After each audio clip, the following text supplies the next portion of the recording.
Muy buenas noches a todos. Sean bienvenidos a la Catedral de Córdoba, antigua mezquita. De nuevo, este espacio monumental acoge otra nueva actividad impulsada por el Cabildo Catedral a través del Foro Ocio, la iniciativa cultural que llevamos a cabo para revalorizar y difundir los valores cristianos dentro de la cultura. En esta ocasión presentamos el libro El Capitán Divino de Fray Juan de Molina en la Catedral de Córdoba, estudio histórico de una devoción cristífera que es fruto de la investigación de los historiadores del arte Juan Luque Carrillo y María Pilar Suárez Pérez. Me vaya a permitir que me detenga un poquito en presentaros, en primer lugar, a don Juan Luque Carrillo, el licenciado en Historia del Arte por la Universidad de Córdoba y posterior máster en Patrimonio Artístico Andaluz y su proyección iberoamericana por la Universidad de Sevilla. En la actualidad compagina su profesión adjunta al Departamento de Archivo Capitular de la Catedral de Córdoba con sus estudios de doctorado en la Universidad de Córdoba, con un proyecto de tesis inscrito en el Departamento de Ingeniería Gráfica y Geomática centrado en la figura del arquitecto Juan de Ochoa. Sus principales líneas de investigación giran en torno a la evolución de la arquitectura quinientista cordobesa y el patrimonio mueble que atesora la mezquita catedral.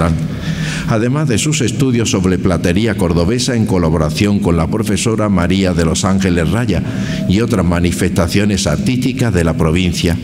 Como investigador ha completado su formación predoctoral en 2 estancias internacionales, Vicenza en el 2014 y Udine en el 2018, esta última tutelada por el catedrático emérito Mario Sartor. Ha participado en varios congresos nacionales, jornadas y simposios y colaborado en diversas revistas científicas de Universidad Española, Chile, Italia y Estados Unidos. Y doña María Pilar Saura es licenciada en Periodismo y doctora en Ciencia de la Información por la Universidad Complutense de Madrid, donde ha impartido clases en la Facultad de Ciencias Informáticas. También es licenciada en Ciencias Empresariales por la Universidad Pontificia de Comillas y ha sido profesora en la Facultad de Ciencias de la Comunicación de la Universidad Privada de Nebrija. Ha trabajado como directora de Relaciones Externas en la compañía Procter & Gamble y colaborado como directora de comunicación de la Fundación Banco de Alimentos de Madrid. En la actualidad es miembro de la Asociación de Directivos de Comunicación y consultora de comunicación en la empresa Talent to Grow. Su principal línea de investigación gira, sin embargo, en torno a la orden religiosa de Nuestra Señora de la Merced en el ámbito nacional, sobre la que ha publicado diversos artículos y en especial la biografía del venerable Fray Juan de Molina y Entrena. Por ello, el Cabildo quiere agradecerles a ambos su desinteresada labor por esta investigación en torno al Capitán Divino. Esta relevancia de esta obra que presentamos tiene 3 puntos esenciales. De un lado, nos permite adentrarnos en el conocimiento exhaustivo y profundo de la magnífica talla del Capitán Divino, este niño Jesús de pasión que hoy se encuentra en la capilla del Espíritu Santo y San Pedro Mártir de Verona y que constituye un excelente ejemplo del valioso patrimonio artístico que custodian estos muros.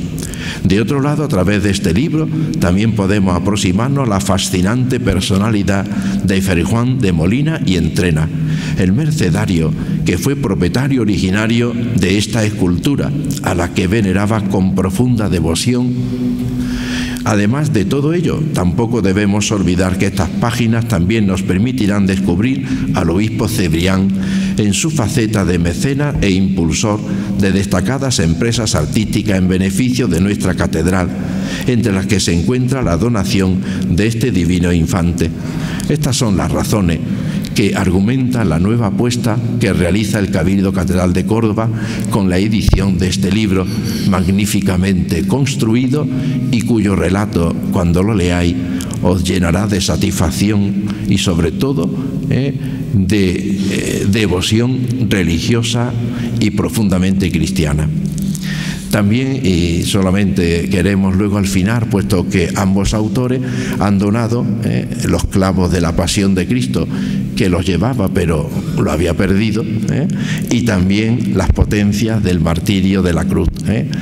Han donado ellos esto para la imagen del Divino Cristo, y por tanto el señor obispo al final bendecirá esos dos obsequios, y también va a bendecir una pequeña medalla de los mercedarios que Fray Mario Alonso Aguado, de la Orden de la Merced, que ha venido hoy y nos está acompañando, que quiere donarle también a este niño.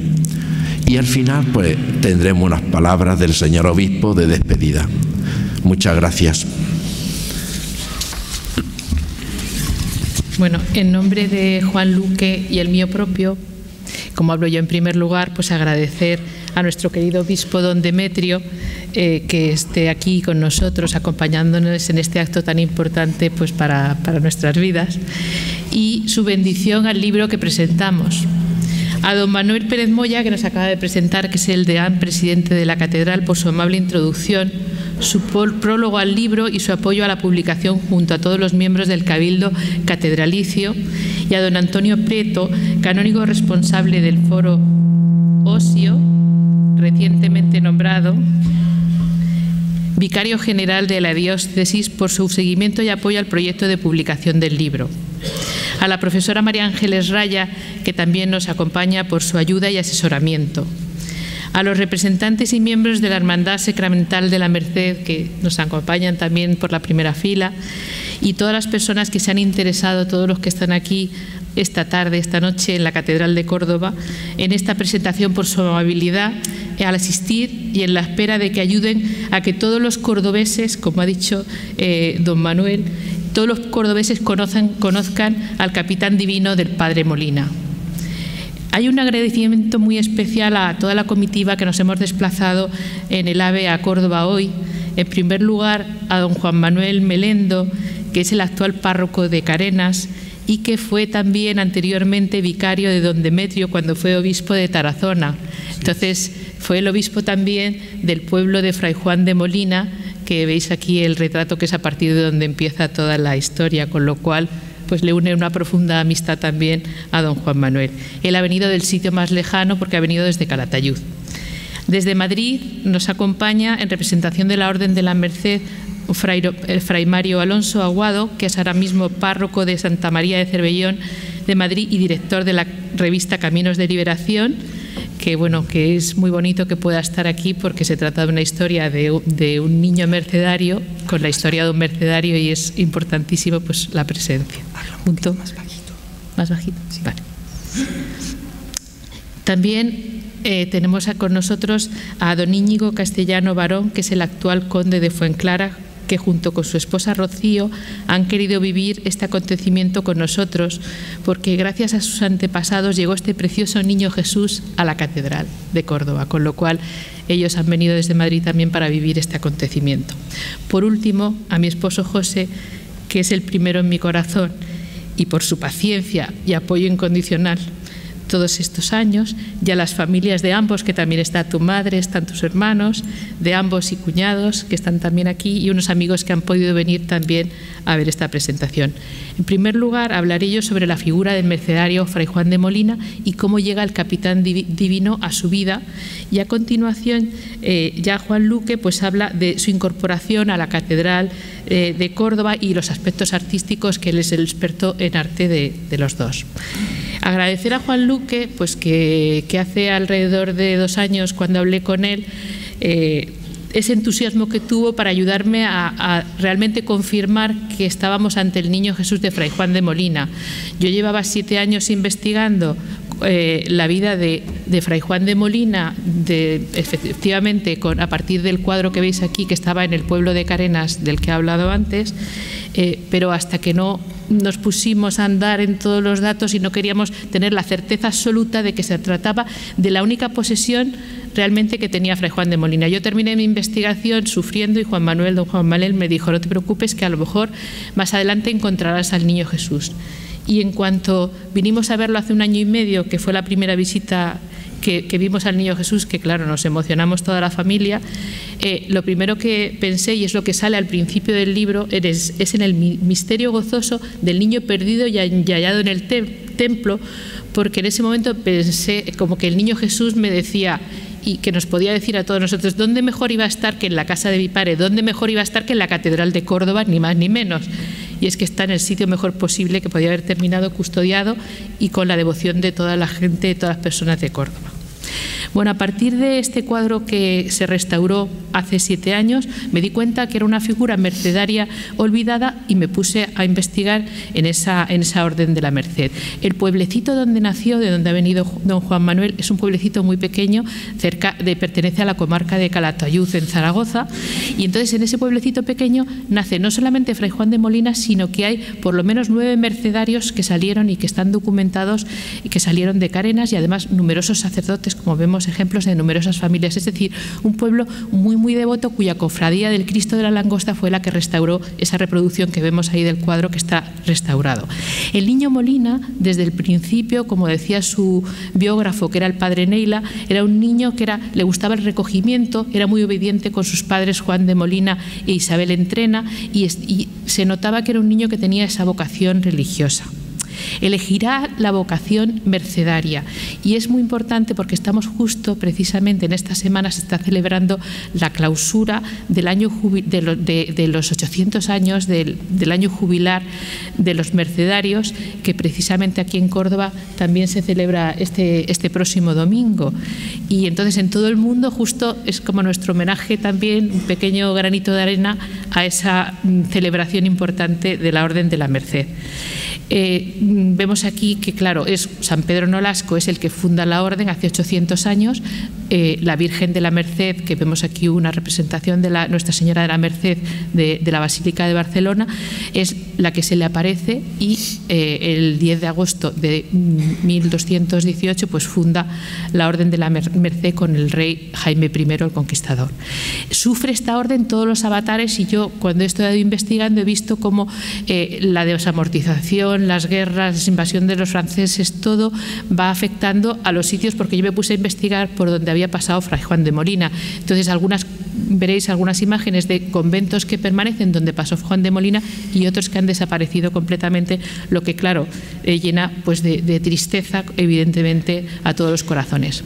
Bueno, en este mapa que se ve del mundo, ese niño Molina, que lo que quería era el recato de su casa y estar rezando mucho tiempo, no se imaginaba que iba a recorrer esta especie de ruta moliniana por muchísimos sitios que ahora íbamos repasando, incluso que hizo 2 redenciones, porque estamos hablando de una orden cuyo cuarto voto es la redención de cautivos cristianos.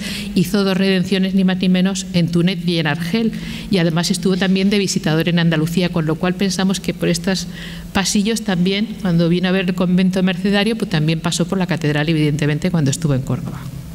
Entonces empieza tomando el hábito en el convento desaparecido, que es majestuoso, de Calatayud, y allí pues destaca, cuando es nombrado comendador, pues destaca pues que ponía a todo el mundo a rezar, que era como un remedio, lo pone aquí, como un remedio del cielo, más que una congregación en la tierra, porque tenía todo el mundo muy organizado, rezando mucho y cumpliendo mucho con todo lo que tenían que cumplir todos los frailes. Se conservan, aunque ha desaparecido el convento, una talla de San Pedro Nolasco y una de la Virgen de la Merced en una iglesia cercana de Calatayud.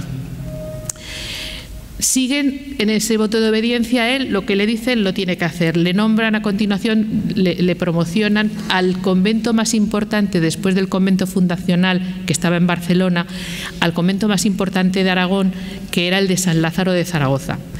En esta imagen que se aprecia de este dibujo antiguo del convento, en esa parte de arriba es donde estaba la celda del comendador Padre Molina en distintas etapas de su vida, y ahí se produce los acontecimientos más asombrosos y prodigiosos en relación con la figura del niño Molina. Como era un poco sordo y era responsable del convento, pues no cerraban con llave, sino que tenían que entrar en la celda en cualquier momento. Bueno, pues ahí le encontraban en oración, en profundos arrobos y éxtasis como Santa Teresa rezando, y también que continuamente, o sea, evitaba salir de la celda porque quería estar todo el rato rezando a su capitán divino, le llamaba capitán divino, capitán sagrado. Por esos ventanales entraban pajaritos y los ponía a rezar a su capitán divino. Cualquier cosa que le pedía, eso es lo que es muy prodigioso de la vida, cualquier cosa que le pedía a este niño, por eso es importante que lo sepa toda la gente de Córdoba, todo lo que le pedía el padre Molina, el niño, o sea, necesitaba ayuda y enseguida le llegaba alguien con ayuda. O sea que esa relación con él, y lo más prodigioso de todo es que iba a visitarle el arcediano de Zaragoza y escuchaba desde la puerta exterior unos tiernos coloquios y entraba y veía que era el niño Jesús el que estaba respondiendo a los afectos del padre Molina. Esa historia está luego reflejada en los testamentos del conde de Fuenclara, que dice que fue por cierto que le habló al padre Molina. O sea, que está recogido en la historia a través de luego, antes de que llegue a la catedral de Córdoba. También rescatará un exeomo en una de sus redenciones, el que vemos en imagen. Le hizo una capilla en la parte de la iglesia del convento y ahí es donde será luego enterrado cuando muere Fray Juan de Molina. Sigue en sus nombramientos y le nombran definidor de la provincia, redentor por Aragón. El que le nombra es otro mercedario, que es el maestro general Fray Juan Cebrián. Fray Juan Cebrián, en esta imagen que vemos, es cuando ya es arzobispo, que va a ser arzobispo de Zaragoza, y le une una profunda amistad con él y además confía plenamente en él porque es uno de sus definidores. Le va a mandar precisamente a visitar las casas de Andalucía durante 3 años, de 1628 a 1631. Entonces, de esas casas sabemos que al menos estuvo en la más importante, la principal, que era la de Sevilla, seguida de la de Córdoba. Lo bonito es que esos conventos no han desaparecido. En el de Sevilla está el Museo de Bellas Artes y precisamente hemos podido visitar esta mañana en lo que es la Diputación Provincial, que es donde estaba el convento de Córdoba, que nos lo ha enseñado el historiador Francisco Mellado de la Hermandad, que también nos acompaña, y que, bueno, nos hemos quedado, Fray Mario Alonso, mi marido y yo, impresionados de todo lleno de escudos mercedarios y la preciosidad que se conserva de mercedarios en... Sí que habíamos hablado, Fray Mario Alonso y yo, y me había comentado él, que aunque no hay frailes mercedarios ahora mismo en Córdoba, la labor que realiza la Hermandad Sacramental de la Merced es más importante casi que si hubiera frailes, porque la devoción que hay en Córdoba está fuera del alcance de lo que nos podríamos imaginar. O sea que eso es un elogio desde los propios mercedarios a los hermanos de la Hermandad Sacramental de la Merced. Perdón.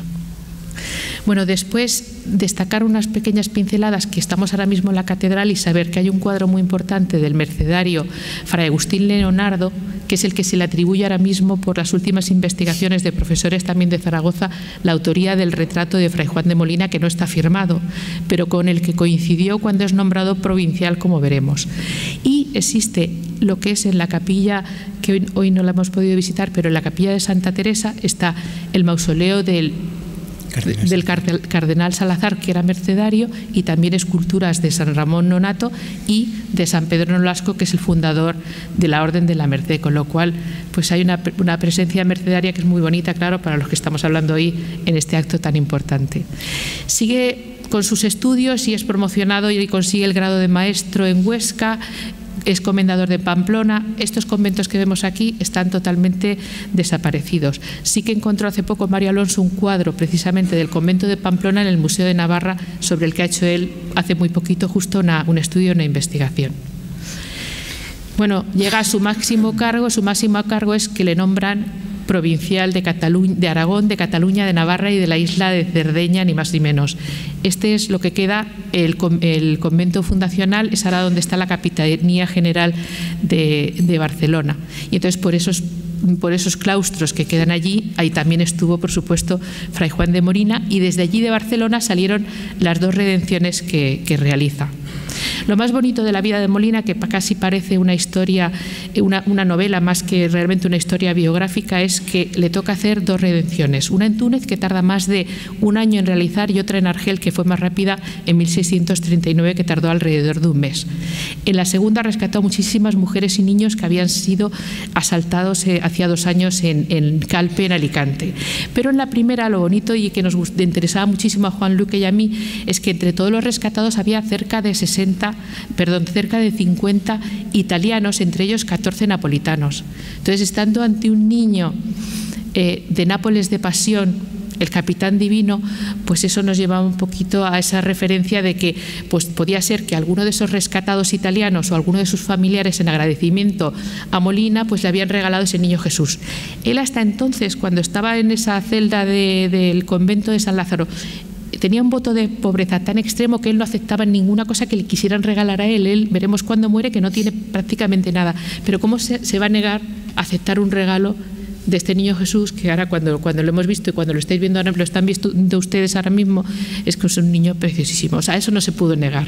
Juan de Molina ya no se podía separar de él, ¿vale? Entonces, bueno, también rescató, por cierto, a 3 andaluces, ya que estamos aquí en Andalucía, a 2 de Córdoba y a una mujer de Sevilla. Entre esos rescató en total a 227 cautivos cristianos, entre las 2 redenciones.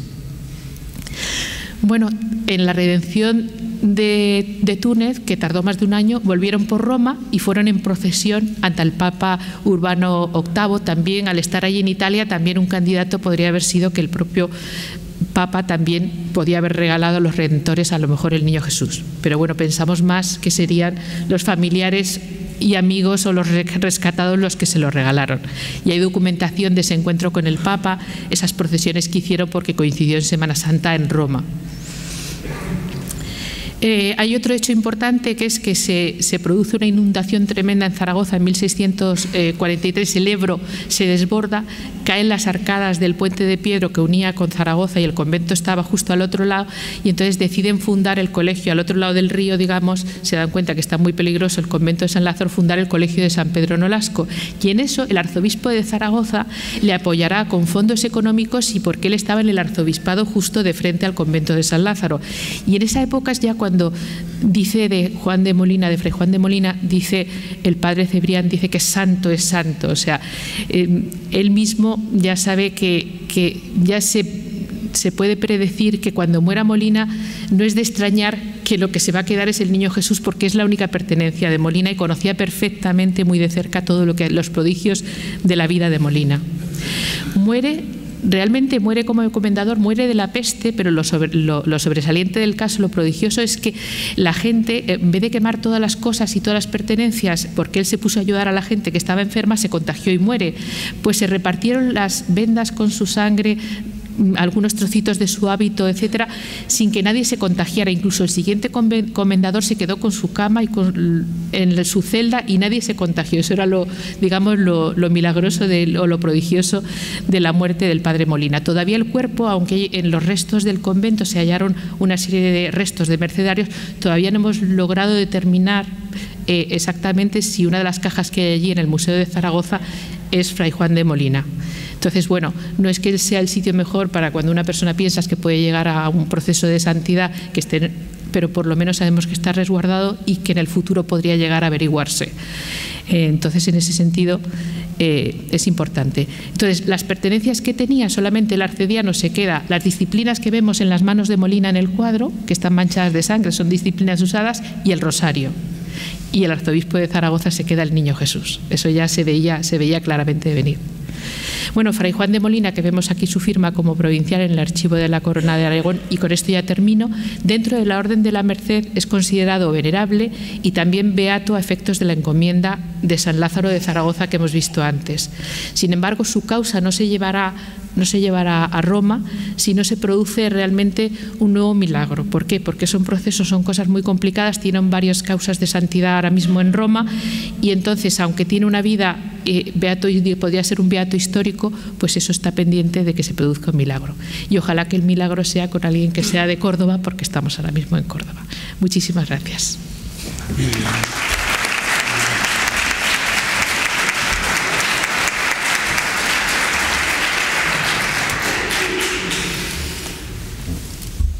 Bueno, buenas noches, y yo en concreto me voy a ocupar de la incorporación del Niño Jesús a la Catedral de Córdoba y su importancia artística y su proyección en la vida actual e interna de la Catedral de Córdoba.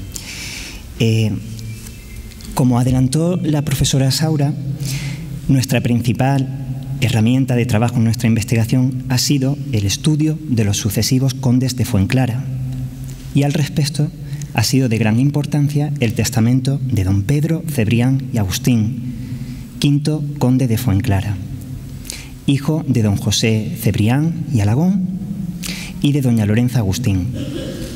Don Pedro Cebrián contrae matrimonio en el año 1716 con doña María Teresa Patiño y años después, en el 26, hereda por vía testamentaria el niño Jesús del padre Molina.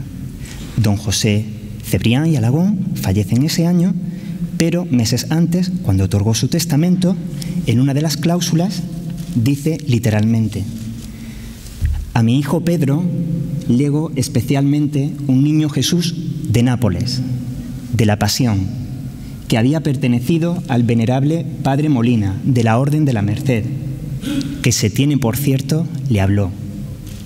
Por lo mismo que mis padres y yo le habíamos tenido particular devoción, que quisiera que mantuviesen mis sucesores. Este testamento fue encontrado en el Archivo Histórico Nacional de Madrid. Pero ocurre un problema, y es que años después, en el año 1734, don Pedro Cebrián es nombrado embajador en Venecia y lo será también años después en Dresde, en Viena y en Nápoles. Con lo cual, de forma verbal, su padre, don José Cebrián, quiso que el niño Jesús fuera a parar a manos de su otro hijo, don Miguel Vicente. Ocurre también que don Pedro Cebrián vivía en la corte con el rey, porque en el año 1742 fue nombrado virrey de Nueva España. Se marchó a Nueva España y en esos años su padre es cuando decide que el niño Jesús pase a ser custodiado por su otro hijo, don Miguel Vicente. Don Miguel Vicente, en el año 1731, es nombrado inquisidor apostólico en Barcelona. Después fue nombrado obispo de Coria y finalmente en el año 1742, en adelante, hasta la muerte en el 52, obispo de la diócesis de Córdoba. Sin embargo, también había que estudiar el testamento de don Pedro Cebrián, y en ese testamento dice literalmente don Pedro: declaro que un niño Jesús de Nápoles, de la Pasión, que fue del venerable padre Molina, y que se tiene por cierto le habló, repite nuevamente la fórmula, se tiene por cierto le habló, y que hoy lo tiene durante su vida y en su poder mi hermano, el obispo de Córdoba, por haberlo así dispuesto mi Padre y Señor, al tiempo que lo vinculó en su testamento a mi favor y el de mis sucesores. Encargo a mi heredero que tenga particular cuidado después de los largos días de mi hermano, de recobrarlo y que se tenga en casa. Don Pedro Cebrián solo tuvo una hija, María Hipólita Cebrián y Patiño, que cuando muere don Pedro Cebrián en el año 52, ella es nombrada la siguiente condesa de Fuenclara. El deseo de don José Cebrián era que el niño Jesús, puesto que su hijo don Pedro era virrey de Nueva España y estaba en el Nuevo Mundo, en México, en esos años lo custodiara don Miguel Vicente. En ese momento, como digo, era inquisidor apostólico en Barcelona, que lo tuviera durante toda su vida, en Coria y en Córdoba, y que a la muerte de don Vicente volviera de nuevo a la casa Palacio de Zaragoza, y allí, en la capilla, se le hiciera, dice la documentación, literalmente un retablico para custodiar y venerar al niño Jesús del padre Molina. Don Miguel Vicente Cebrián fue el 10º hijo del matrimonio de don José Cebrián y doña Lorenza Agustín. Don Miguel Vicente llega a la diócesis de Córdoba en el año 1742 y cuando llegó a Córdoba tuvo durante unos años al niño Jesús en su despacho personal del Palacio del Obispado. Pero ocurre que el día 22 de junio de 1745, mientras don Miguel Vicente se encontraba de visita pastoral en Hinojosa del Duque, esa madrugada se produjo un devastador incendio en el Palacio Episcopal que arrasó con el archivo eclesiástico fundado en 1521, donde se conservaba una interesantísima documentación de época medieval y de época moderna hasta ese momento. También ardió la capilla, ardió la escalera principal, los graneros y algunas oficinas de la curia diocesana. Por ese motivo, en ese incendio, al arder el archivo eclesiástico, también ardieron todos los títulos de propiedades de la Mesa Obispal de Córdoba. Y se encargó a la Real Chancillería de Córdoba un nuevo legajo, que es el que tiene en pantalla, con todos los deslindes, apeos y posesiones de la Mesa Obispal. Este documento se conserva en el archivo de protocolos notariales de nuestra ciudad de Córdoba. Don Miguel Vicente Cebrián fue un verdadero promotor de arte, un hombre enamorado de las artes. Y, según narra Juan Gómez Bravo, su primera donación a la Catedral de Córdoba fue esta magnífica sacra en plata, también conocida con el nombre de Palabras de la Consagración o Jerusalén de Plata, que se conserva actualmente en la capilla de la Conversión de San Pablo. Aquí tienen un detalle de la sacra y entenderán por qué le llaman la Jerusalén de Plata, porque está concebida como una ciudad amurallada. La ciudad de Jerusalén es una ciudad fortificada. Fíjense cómo tienen las 4 puertas de entrada principal a la ciudad, y en el interior de esa muralla aparecen 5 escenas de la Pasión: la cena, la flagelación, la oración en Gesemaní, camino del Calvario, el pretorio, y rematando la sacra de plata se encuentra ese crucificado que, gracias a las últimas investigaciones, hemos descubierto que se trata de un regalo de don Pedro cuando era virrey de Nueva España y que trajo para su hermano don Miguel Vicente, el obispo de Córdoba. Es decir, nos encontramos ante un crucificado mexicano. ¿Qué ocurre? Que no es el típico crucificado mexicano que se estudia. La plástica novohispana de este periodo, del 500 y del siglo XVII, tiende a representar a crucificados muy dramáticos, con policromías muy vivas, pero este no es el caso. Es un crucificado dulce, afable, que no tiene apenas signos de la pasión. Y por eso hasta el momento no se sabía, no se intuía que podía ser mexicano. Pero literalmente la documentación consultada en el archivo de la catedral así lo dice, que fue un regalo del virrey de la Nueva España, don Pedro, a su hermano, el obispo de Córdoba, don Miguel Vicente. Cuando tuvo lugar ese incendio de la madrugada del 22 de junio de 1745, este crucificado, regalo de su hermano, estaba en el despacho personal de palacio de don Miguel Vicente.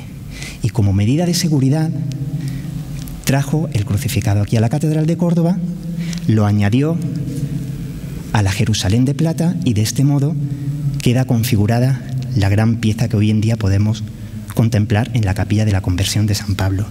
Fíjense de algunos detalles, en concreto tienen la escena de la flagelación y a la izquierda esa cartela donde aparecen la fórmula utilizada por el sacerdote durante la consagración.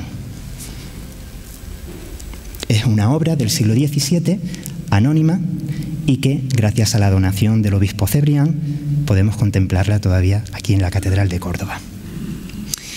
El día 30 de mayo de 1752 muere el obispo don Miguel Vicente Cebrián.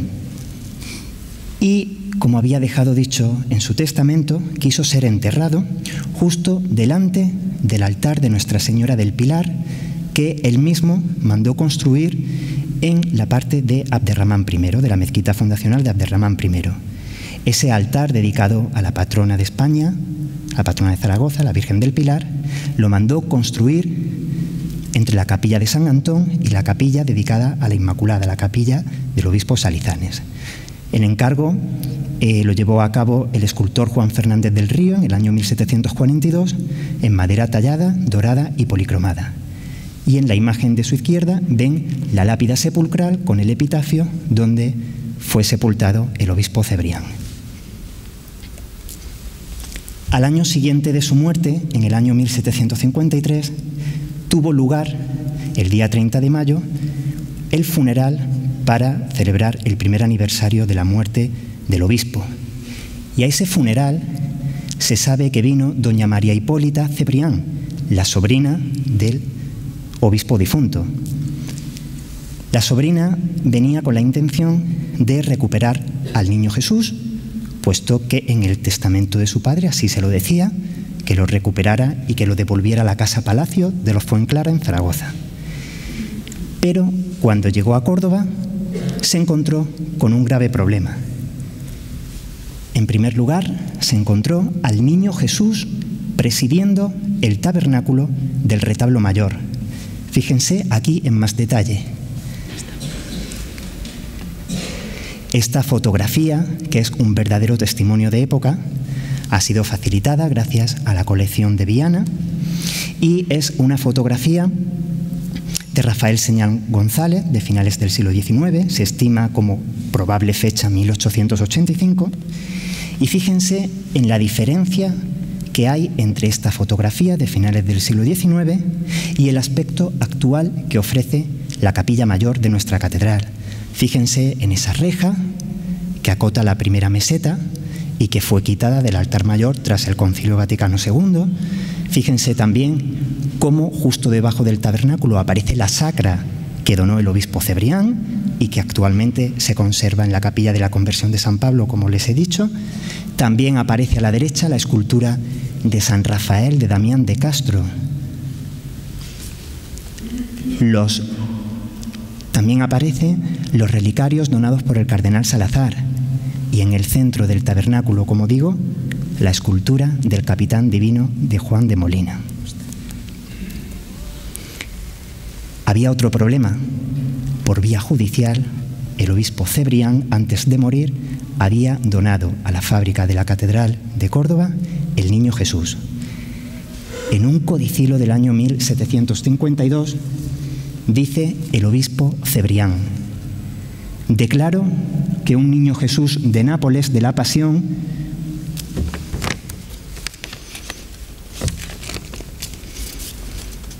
que fue del venerable padre Molina y que se tiene por cierto que le habló y que está colocado en una urna, doné a la Santa Iglesia bajo la precisión y condición de que si en algún tiempo resolviere el cabildo de mi Santa Iglesia quitarlo del tabernáculo en donde está colocado, le daría yo otro destino, que se entregue a la comunidad de las madres del convento del Císter de esta ciudad, que es de la filiación, para que se ponga en el coro bajo y esté con la mayor veneración y decencia. María Hipólita no se podía llevar al niño, en primer lugar porque, como digo, presidía el tabernáculo y por vía judicial tampoco podía. En cualquier caso, la nueva condesa, doña María Hipólita Cebrián, no había vivido de primera mano la devoción al niño Jesús del padre Molina, puesto que el niño Jesús, desde el año 1726 hasta 1752, en que muere el obispo Cebrián, había sido custodiado por el obispo Cebrián en sus distintos mandatos: inquisidor apostólico en Barcelona, obispo de Coria y finalmente obispo de Córdoba. Existe también una referencia en las actas capitulares de nuestro archivo de la Catedral de Córdoba y que tiene fecha de 5 de marzo de 1758. Es un auto capitular en el que se procede a la entrega material de esa donación del obispo Cebrián a la catedral. Y en uno de los fragmentos de este auto capitular dice: el ilustrísimo señor obispo don Miguel Vicente Cebrián dio a esta Santa Iglesia la sacra grande de plata, que figura la ciudad de Jerusalén con los misterios de nuestra redención y en cuyo centro se contienen las palabras de la consagración, y el crucifijo que la corona y que le fue dado del ilustrísimo conde de Fuenclara, su hermano, quien lo trajo desde México. Dio también el precioso niño que ocupa en este año el claro del tabernáculo del altar mayor donde se coloca la custodia en las octavas. Dio también una cadena de oro para la llave del arca eucarística, un pontifical con alhaja de plata y oro, 2 tapices para el palacio episcopal, alhajas, una gran colección de libros selectos y 200.000 reales más 32 maravedíes para la hechura de la sillería del coro de la catedral. Como ven, un verdadero promotor de obras de arte. Sin embargo, está clara que la referencia más importante es la que nos da hacia la imagen del Niño Jesús, que en ese año ya pertenecía a la catedral. El Niño Jesús de Pasión del Padre Molina es una imagen indocumentada. No se tiene documentación que nos diga quién fue su escultor. Pero sí es verdad que se trata de una imagen clarísimamente italiana, tiene una estética muy particular, es un niño muy naturalista, muy típico de la corriente estética de principios del siglo XVII. Es un niño que destaca sin lugar a duda por su rostro idealizado, pero un rostro que al mismo tiempo transmite una gran aflicción por tratarse de un Niño Jesús de pasión. El tema del Niño Jesús de pasión fue una iconografía que gustó mucho en el mundo barroco, en el siglo XVII, también en el XVIII, debido al espíritu de la Contrarreforma. Y en este caso lo que encontramos es a un niño que probablemente en origen llevaría la cestita con los clavos de la pasión y en la otra mano o bien un cáliz o bien una cruz arbórea, al fin y al cabo atributos de la pasión. Y por supuesto una coronita con las potencias. Destaca especialmente también la túnica con ese rico estofado dorado, el cinturoncito y también llama mucho la atención el escabel, la peana sobre la que el niño se muestra en actitud de andar. Es un escabel formado por querubines, por cabezas de ángeles, que aparecen distribuidos en distintos planos de altura y muestran diferentes miradas. Las policromías son muy ricas.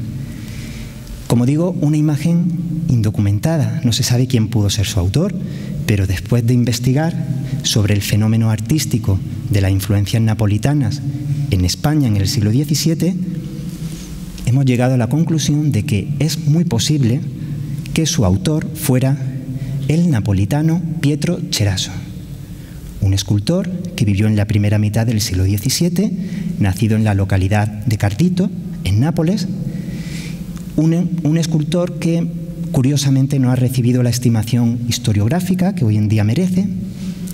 Tiene una obra muy poco conocida, ni siquiera en la propia Italia, pero aquí en España ha sido objeto de interés, de estudio. En concreto, en la Universidad de Zaragoza, la profesora Rebeca Carretero estudió la figura de Pietro Ceraso y documentó, o mejor dicho, atribuyó esta Inmaculada Concepción que tienen a su derecha, también del segundo tercio del siglo XVII, y que se encuentra en el convento de concepcionistas de Miedes de Aragón, en Zaragoza. Fíjense cómo el tipo de rostro idealizado, la mirada, los pómulos, incluso las manitas, se parecen entre sí. Es muy probable que ambas esculturas fuesen talladas por ese escultor, por Pietro Ceraso. Las semejanzas estilísticas quedan patentes. Un recurso muy típico del siglo XVII y que gustó mucho en toda la época barroca fue el hecho de añadirle elementos naturales a las imágenes con el fin de acercarlas al fiel, al devoto. Y por ese motivo vemos cómo a la Inmaculada de Miedes se le añadió esa melena de tono cobrizo. Pero es más, también se parecen mucho las peanas del Niño Jesús de Pasión del Padre Molina con la peana de la Inmaculada de Miedes. Fíjense cómo tiene el mismo tipo de querubines, con las mismas miradas, policromías, distribuidos en distintos planos de altura. Y es más, otra Inmaculada más atribuida a Pietro Ceraso. Esta en concreto, la que tienen a su izquierda, se encuentra en la Colegiata del Santo Sepulcro de Calatayud. Es también de la misma época, del siglo XVII, del primer tercio, y esta imagen fue atribuida a Pietro Ceraso en el año 2014 por la profesora Margarita Estella, del Departamento de Historia del Arte de la Universidad de Zaragoza. Creemos que la imagen del Niño Jesús presidió el tabernáculo del altar mayor de la Catedral de Córdoba durante más de un siglo, probablemente hasta finales, muy finales, del siglo XIX, que es el momento en que se desmonta la capilla de Villaviciosa y la imagen en plata de la Virgen de Villaviciosa se coloca en el tabernáculo. Cuando se extrae el Niño Jesús, se colocó en el tesoro catedralicio. y en el tesoro catedralicio estuvo durante más de 100 años. Mientras tanto, en el tabernáculo del retablo mayor de la catedral han estado otras imágenes presidiendo el retablo. Este es el caso de la Virgen de Nuestra Señora de la Candelaria, obra del escultor Pedro Duque Cornejo, de hacia 1750, de la cual luego más tarde el platero Damián de Castro haría una réplica en plata. También ha estado en el tabernáculo del altar mayor este crucificado de marfil, que todavía hoy en día se sigue utilizando durante el tiempo cuaresmal, presidiendo la mesa de altar. Y en la actualidad, desde el año 1996, preside el tabernáculo la imagen de Nuestra Señora de Villaviciosa, esta magnífica obra de los plateros cordobeses Sebastián de Córdoba y Rodrigo de León, de finales del siglo XVI, de hacia 1577. El Niño Jesús del Padre Molina, hoy en día, sigue teniendo una gran actividad en la vida ordinaria de la Catedral de Córdoba. Pero, sin embargo, aunque durante todo el año está expuesto en la Capilla del Espíritu Santo y San Pedro Apóstol, es utilizado anualmente en la festividad del Corpus Christi. Es extraído de su ubicación y se coloca en algunos de los altares urbanos que adapta el Cabildo Catedralicio para ennoblecer la festividad del Cuerpo de Cristo.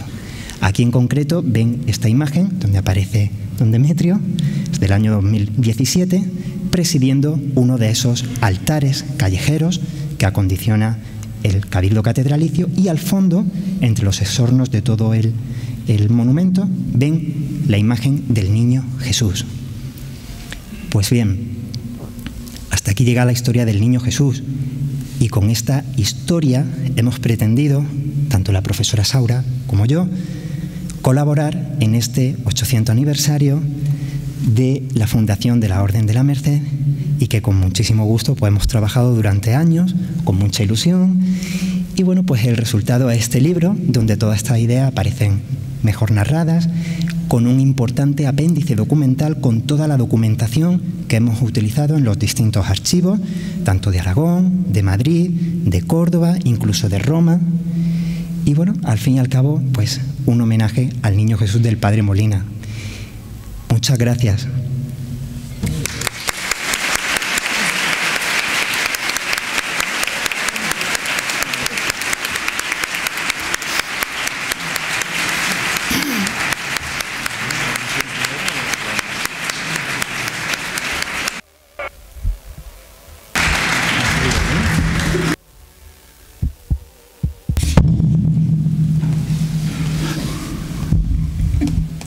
Pero qué ternura, ¿no?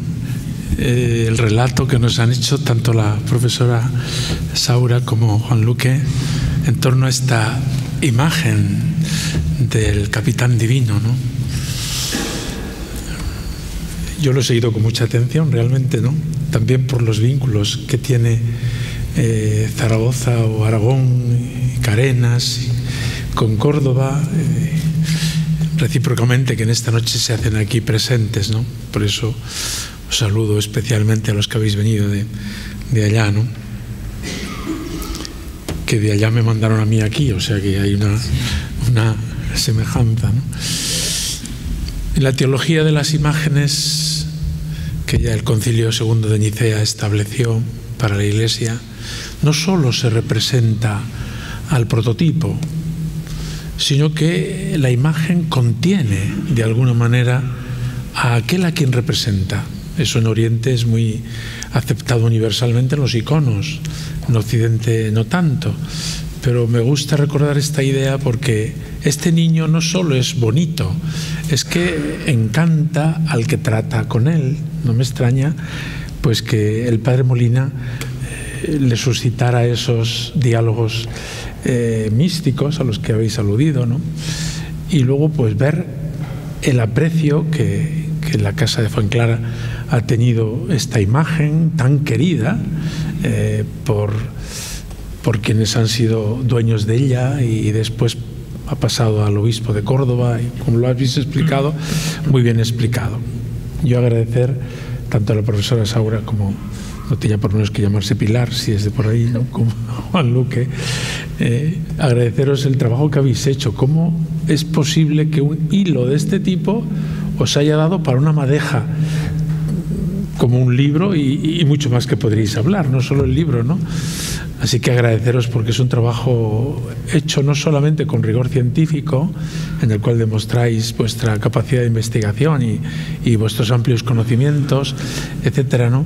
Sino también yo veo que os ha contagiado la devoción del Padre Molina a este niño Jesús. Yo cuando lo escuché a Juan Luque, que me lo explicó en su día, cuando me presentó el libro, y hoy he escuchado a la profesora Saura, veo que el niño se ha enamorado, tanto al uno como al otro. Así que gracias, porque así una pieza que es tan pequeña en la monumental Catedral de Córdoba adquiere un valor propio por su historia, por su encanto y por la devoción que le ha adornado a lo largo de los siglos.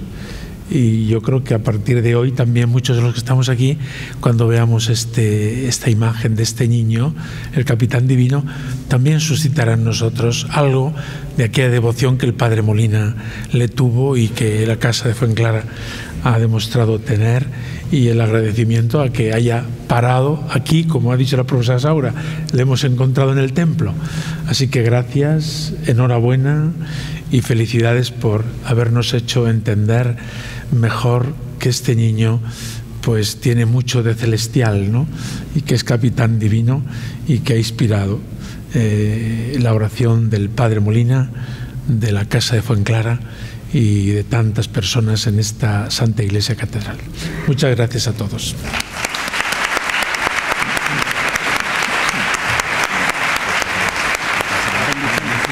Vamos a bendecir los elementos que los autores han regalado para que el niño esté más completo, ¿no?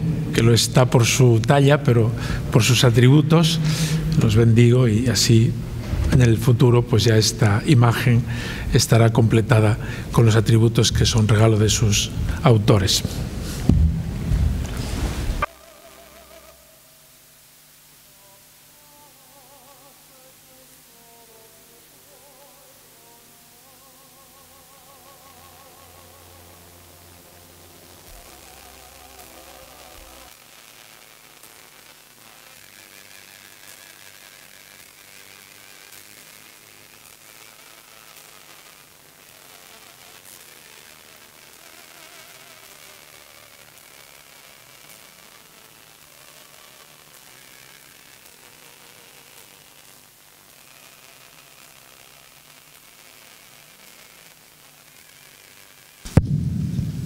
Y no lo he dicho, digo, se incluye además de las potencias el escudo mercedario, de manera que ya este niño en el futuro nadie tenga duda de que procede de la Orden de la Merced, y también sea como un recuerdo agradecido a la Orden de la Merced que nos ha hecho este precioso regalo a través de la Casa de Fuenclara.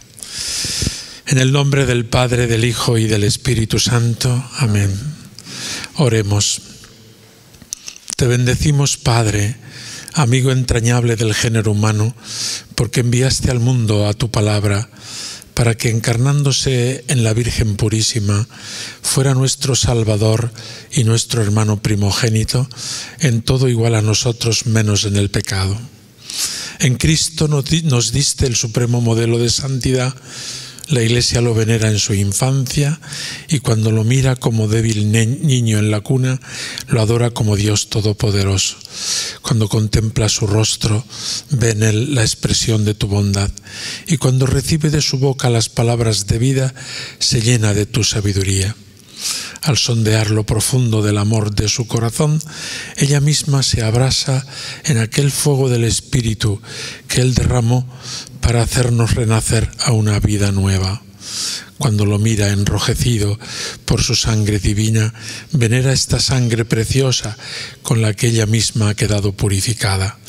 Y al exultar por la resurrección de Cristo, participa y experimenta de antemano la gloria de su esposo. A ti, pues, Señor, te pedimos humildemente que tus hijos, al venerar esta imagen de Cristo, tengan los sentimientos propios de Cristo Jesús, y ya que son imagen del hombre terreno, sean un día también imagen del hombre celestial. Que tu Hijo sea para ellos, oh Padre, el camino por el que vayan hacia ti, la verdad que ilumine sus corazones, la vida de que se alimenten y vivan. Que Él sea para ellos la luz que disipe las tinieblas del camino, la piedra en la que descansen al fatigarse, la puerta por la que sean admitidos en la nueva Jerusalén. El que vive y reina por los siglos de los siglos. Amén. El agua bendita.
Muchas gracias a todos.